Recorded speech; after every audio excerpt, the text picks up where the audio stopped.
Jadi sejarahnya indatu saya itu kala itu diserang oleh pasukan Pusa, entah apa salah daripada indatu saya itu di Luk Kuyun, Arakundo, Aceh Timur. Beberapa keluarga dihabiskan di sana, termasuk anak yang sedang di pangkunya, yang sedang duduk di atas rumah Aceh, rumah panggung Aceh, ditimbak dari bawah. Kena indatu katanya, kena sabah anak yang sedang di pangku.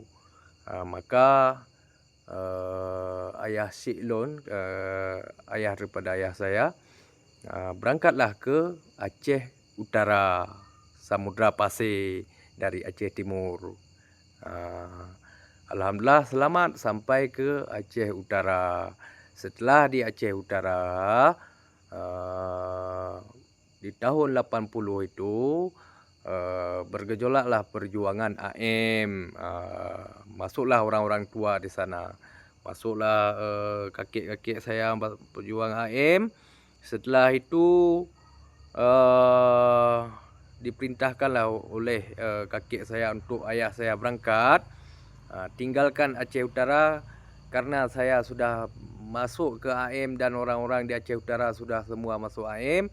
Kita jangan berkumpul di sini, kamu berangkat. Berangkatlah ayah saya keliling Aceh ini, keliling-keliling, putar-putar sampai di Aceh Tenggara. Dari Aceh Tenggara putar-putar sampailah di Gayo Luas. Sampai di Gayo Luas, berkumpullah dengan awak-awak dari pesisir. Setelah berkumpul dengan awak-awak dari pesisir, terima surat dari Tengku Abdullah Sapi'i. Ada perintah dari surat daripada Tengku Abdullah Sapi'i untuk membuat perjuangan di Gayo Luas. Di Gayo Luas Belang Kejeren. Kala itu penasihatnya almarhum Tengku Lamno Gayo Luas, dan beberapa Tengku Adam Kamil, ada almarhum Acim Parut, ada Tengku Kasim Gele kala itu, ada Nur Jasa, dan kala itu panglima wilayahnya Tengku Amansuri, almarhum Amansuri Rikit Gaib. Beliau adalah komandan operasi kala itu. Senjata belum banyak, belum ada. Itulah pasukan daripada ayah-ayah saya ini untuk membuat pergerakan perjuangan, perintis perjuangan di Gayo Luas. Dari Pasir. Begitulah perjalanannya. Setelah diketahui oleh pihak pemerintah, maka ditangkaplah. Maka orang pertama di Gayo Luas yang ditangkap, yang dibawa adalah orang pesisir. Yang pertama dari Aceh Utara, yang kedua Tengku Ajahar dari beliau, kalau tidak salah saya termasuk PD juga kalau tidak salah saya. Satu dari daerah PD, satu dari Pasir Aceh Utara. Itulah ya saya dari Pasir Aceh Utara. Itu pertama Napol yang ditangkap di Gayo Luas. Begitu sejarah perjuangan di Gayo Luas. Itu belum ada senjata. Jadi kalau sekarang sejarah ini banyak yang tidak paham dan tidak tahu. Maka sekali-sekali perlu kita buka untuk kita kenang.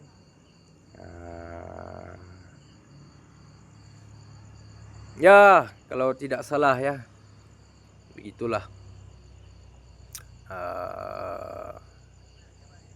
perjuangan pergerakan di Gayo Luas kala itu. Lepas tu barulah pasukan-pasukan yang kita tahu, tentera-tentera di Gayo Luas, pasukan pejuang di Gayo Luas. Itu setelah perjuangan itu, pasukan tua, baru ada pasukan hari ini yang sudah pegang senjata. Itu perlu kita ketahui supaya jangan ada kata-kata istilah kita ini tidak kompak. Dari sana sudah jelas kan, pesisir dengan dataran tinggi kompak. Pesisir dengan dataran tinggi tidak bisa dipecah. Berlindunglah ke mari ayah saya dan di sini buat kembali perjuangan di Gayo Luas. Di drop jadi tahanan narapidana politik Aceh.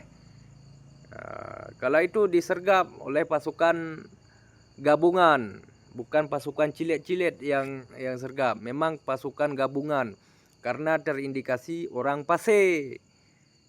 Di seluruh Aceh kala itu kalau sudah dikatakan orang Pasir, kalau sudah Pasir Aceh Utara itu bukan main-main. Kala itu itulah sejarah. Ditangkaplah dengan pasukan gabungan, bukan pasukan lokal yang tangkap, gabungan. Ditangkap dengan pasukan intel, dijemput ke rumah, dibawa ke Aceh Tenggara. Kala itu Gayo Luas masih Aceh Tenggara. Dibawalah ke Kodim Aceh Tenggara. 2 orang itu, dan ada beberapa dari kampung lain, Aman Laut. Cuma mereka tidak sekali angkatan. Begitulah sejarahnya kawan-kawan. Maka hari ini kita kenang masa lalu, kita buka masa depan. Bagaimana caranya, apa yang tidak pas di Aceh ini, mari kita duduk, mari kita selaku generasi Aceh yang sudah memiliki sekolah, kita gunakan pena dan pemikiran kita. Bagaimana caranya Aceh ini aman, damai, sejahtera, adil, bermarwah, bermartabat, bersejarah. Sejarah jangan hilang. Tidak ada saling menyakiti sesama suku-suku. Dan kita di dalam bangsa Aceh ini adil dan amanah. Karena Aceh ini kita tahu beragam suku, beragam adat, beragam bahasa. Aceh itu bukan suku, Aceh itu bangsa. Di dalam bangsa Aceh ini bukan satu suku, cukup banyak suku. Begitu dia rekan-rekan, cukup banyak bahasa. Di masa kerajaan itu, bahasa persatuan di dalam bangsa Aceh ini adalah bahasa Arab Jawi dan bahasa Melayu. Itulah bahasa pemersatu kita. Bisa dilihat dari mata-mata uang kita, tulisannya tulisan apa. Bisa dilihat di kitab-kitab Jawi, bagaimana tulisannya bahasa Melayu. Itulah persatuan kita. Tetapi kenapa hari ini bahasa persatuan kita dikenal dengan bahasa yang sehari-hari di pesisir? Karena dulu penjajah sudah paham dengan bahasa Melayu dan sangat paham dengan bahasa Arab. Sehingga dibuatlah bahasa istana. Bahasa istana ini artinya bahasa yang dirahasiakan, bahasa sandi. Itulah bahasa yang di pesisir hari ini, bahasa sandi. Contoh, harimau jadi rimung, orang jadi ureng, air jadi i. Itu supaya musuh tidak mengetahui apa yang sedang diperbincangkan oleh raja-raja kita, panglima-panglima kita. Itu bahasa istana. Makanya kalau kita mengedepankan ego yang seperti hari ini, kita tidak pernah aman di dalam Aceh. Tetapi kalau kita menyadari dan tidak berkeras untuk memikirkan diri, insyaallah sesama kita harmonis dalam Aceh. Tidak ada dataran tinggi, tidak ada pesisir, semua aman, damai, sejahtera. Tidak ada dianaktirikan. Ini masalahnya kan sekarang, pesisir, dataran tinggi. Pesisir ejek dataran tinggi ejek pesisir. Mana mau maju Aceh? Ini kita di dalam intern Aceh. Maka saya selalu mengajak bagaimana generasi Aceh ini paham sejarah. Sejarah yang benar. Kalau sejarah yang ditulis di dalam buku itu ujung-ujungnya kita pecah belah.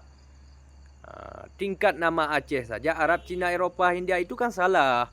Aceh itu dari Al-Asyi, persatuan suku-suku yang disatukan oleh syariat Islam. yang dilambangkan dengan rencong. Rencong itu diambil dari bentuk basmalah. Rencong itu bukan senjata suku, senjata bangsa. Di masa Raja Dzulkarnaini, di Makrifat di Gunung Selawah, bersama muda belia, Raja Dzulkarnaini bersama muda belia. Begitu dia rekan-rekan. Makanya kalau kita tahu yang benar itu memang tidak ada ditulis di dalam buku hari ini atau buku sekolah. Tetapi kalau kita tahu, kita tidak akan pernah ribut di dalam Aceh, dan Aceh ini akan maju.